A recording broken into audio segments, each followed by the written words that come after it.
네, 안녕하십니까. 원장 닥터리입니다.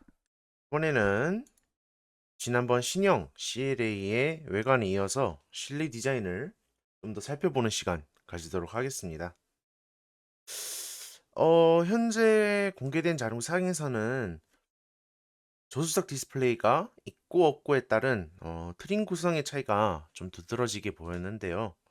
우선 조수석 디스플레이가 없는 걸 가져와 봤습니다. 벤츠가 센터 디스플레이의 대형화와 함께 좀 일체화 그런 것들을 이루면서 좀 더 심플하게 디자인을 진행되었던 것 같습니다. 그리고 조수석 디스플레이가 있는 경우는 이런 느낌인데요.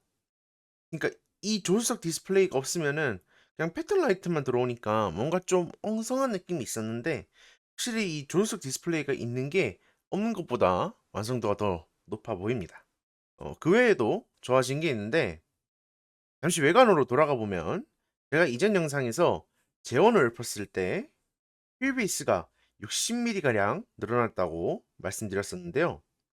그 결과 운전석과 조수석의 레그룸 공간이 12mm 정도 늘어났고 헤드룸도 16mm 정도 더 넓어졌다고 합니다.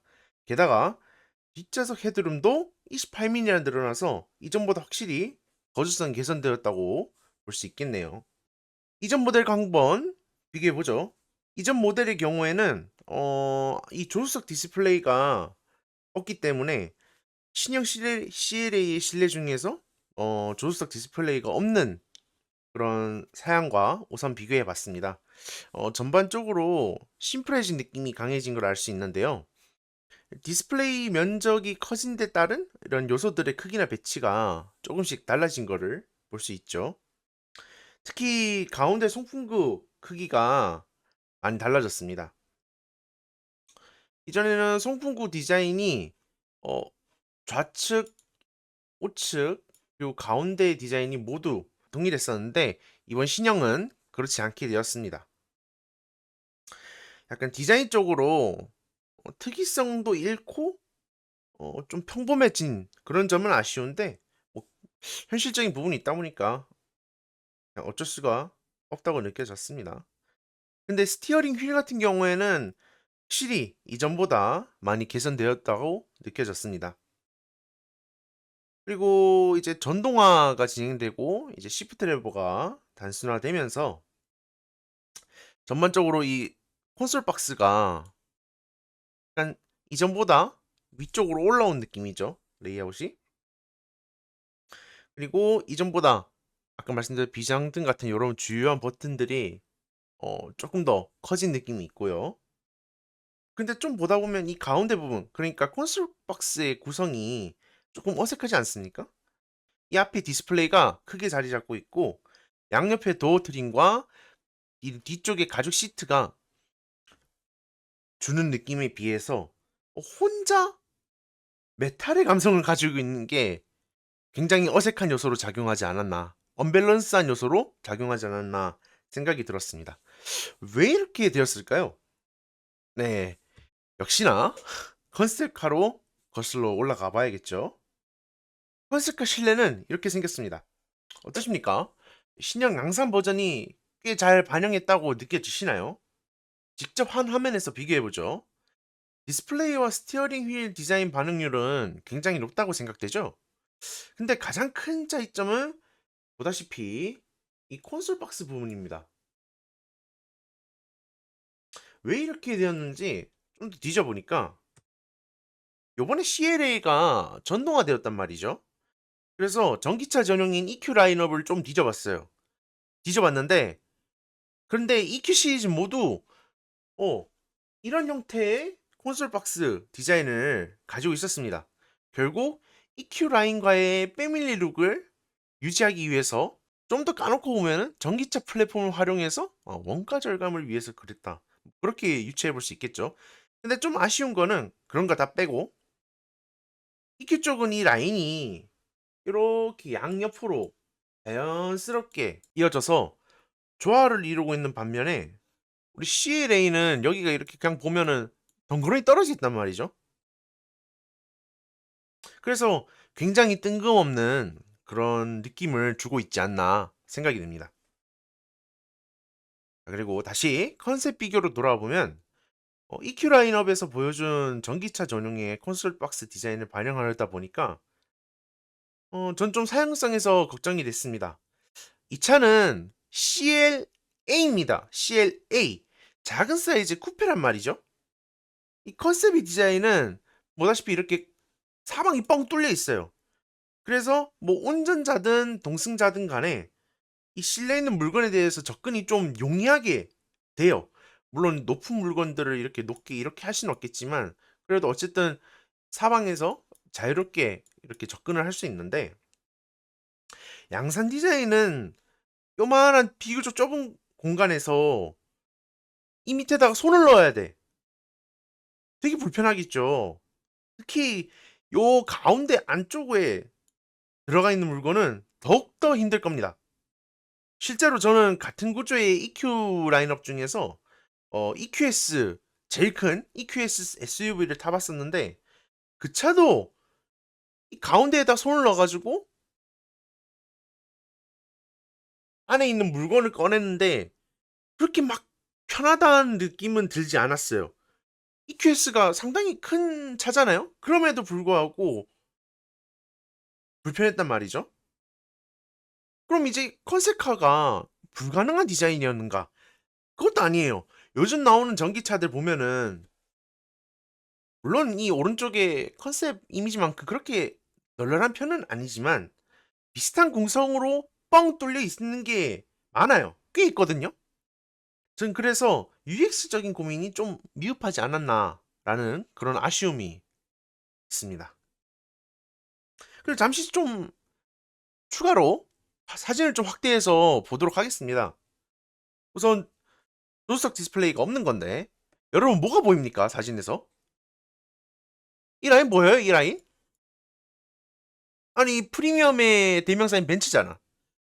근데 디스플레이 파츠에 이 라인이 쩍쩍 그어져 있다니까? 이거 공식 사진인데도 불구하고? 제가 이제 앞선 영상에서 외관에서 원가 절감, 싼 티가 난다는 부분이 있다고 했는데 실내에도 지금 그런 게 보여요. 근데 이것뿐만이 아니고 자, 조수석 디스플레이 있는 걸로 한번 볼게요. 뭐 좀 불편한 거 안 보이십니까? 시각적으로? 자, 여러분의 이해를 돕기 위해서 제가 선 하나 그어보겠습니다. 이거 중앙선이거든요? 근데 내비게이션 디스플레이 위치 한번 보세요. 왼쪽으로 쏠려 있죠? 아니 이게 운전자 쪽으로 약간 기울어져 있는 그런 콕핏류의 디스플레이가 아니라서 그랬는지 아니면 동승자 디스플레이 부품 크기 때문에 밀려난 건지 모르겠어요. 근데 저는 요리 보고 저리 봐도 분명 앞선 이미지에서 봤던 같은 디스플레이 부품이란 말이죠. 근데 이렇게 되면은 핸들이나 이 핸들 요쪽이나 레버 요거에 좀 가려질 것 같은데 전 좀 이해가 잘 안 돼요. 분명 이거 이 디스플레이 같은 부품이거든요. 판단은 저는 여러분들께 맡기겠습니다. 저는 좀 별로인 것 같은데. 자, 여기까지 신형 실내 디자인 살펴봤습니다. 가운데 안 맞고 이런 거는 뭐 나름의 이유가 있을 거라고 믿고요. 앞서 말씀드린 사용성 위주로 개선하는 방향으로 좀 시술을 진행해 보도록 하겠습니다. 전 잠시 후에 돌아오도록 하겠습니다.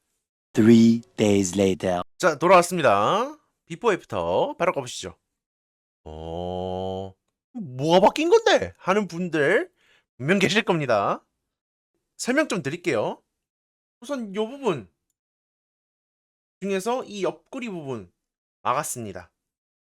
이 부분 막아가지고 이제 다른 경쟁사들 하는 것처럼 윗부분을 슬라이딩으로 열 수 있는 걸 고려했습니다. 저는 그게 더 실용적이라고 생각을 하거든요. UX적으로. 왜냐면 저렇게 뚫려 있는 것보다 이렇게 통으로 구성된 게 위로 이제 길쭉한 물건을 수납했을 때 안정적으로 더 많이 넣을 수 있거든요.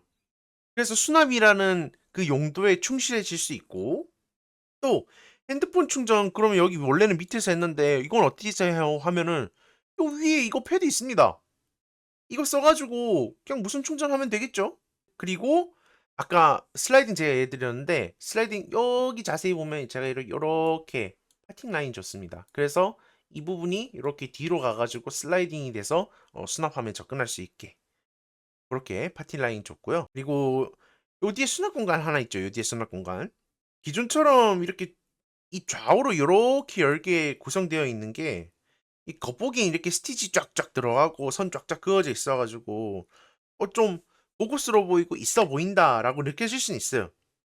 그리고 이론적으로 생각을 해봤을 때, 양옆으로 열리니까, 이 운전자도 볼 수 있고, 조수석에서도 잘 볼 수 있다. 뭐 그런 류의, 어, 운전자와 동승자 모두를 위한 디자인이라고 생각이 될 수는 있어요. 근데 현실은 그렇지 않습니다. 이렇게 양쪽으로 열리면은 뚜껑이 열렸을 때 시각적으로 벽처럼 작용을 해가지고 안쪽 물건을 보려면 이렇게 뒤로 젖히는 형식보다 좀 더 고개를 들어서 봐야 돼요. 그리고 그마저도 좀 사실 잘 안 보여요. 깊숙하면. 왜? 빛이 덜 들어오니까요. 얘가 벽 역할을 해가지고 열리면서. 그리고 또 열 때는 지금 보면 가운데 버튼이 하나죠. 그래서 버튼 눌러서 양쪽 다 동시에 열려요. 동시에 열리는데 닫히는 건 또 제각각이야. 그래서 손이 한두 번씩 꼭 더 가요. 그래서 이거는 UX 측면에서 결코 좋은 선택이 아니다라고 저는 판단을 해서 구간이 명간이죠. 뒤로 젖히는 방식 다시 채용해 줬습니다. 뭐 어떤 분들은 이게 구닥다리거나 세련되지 못하다 그렇게 생각하시는 분들도 계실 텐데요. 절대로 저는 그렇다고 생각하지 않습니다. 구간이 명간이라는 말도 있듯이 당장 경쟁사인 BMW나 포르쉐 보면은 여전히 이렇게 뒤로 젖히는 방식 쓰고 있어요. 괜히 몇십 년 동안 그 방식 쓰는 거 아닙니다. 그만큼 실용성 있는 방식이니까 그런 거예요. 그래서 저도 그렇게 한 거고요. 자, 이렇게 CLI 실내 디자인까지 시술해 보면서 앞선 1편과 3-1편과 3-2편 이렇게 신형 CLA를 디자인적으로 씹고 뜯고 맛보고 즐겨봤는데요. 여러분은 어떠셨습니까? 저희 시술 사유에 공감이 가신다면 구독과 좋아요 부탁드리겠습니다. 그리고 제가 이번에 서울 모빌리티 쇼 다녀왔거든요. 거기서 본 다양한 차량들과 모빌리티 쇼 총편 관련 콘텐츠로 곧 찾아뵙도록 하겠습니다. 이거 놓치지 않으려면 알림 설정도 해야겠죠? 자, 곧 다시 찾아뵙겠습니다. 감사합니다.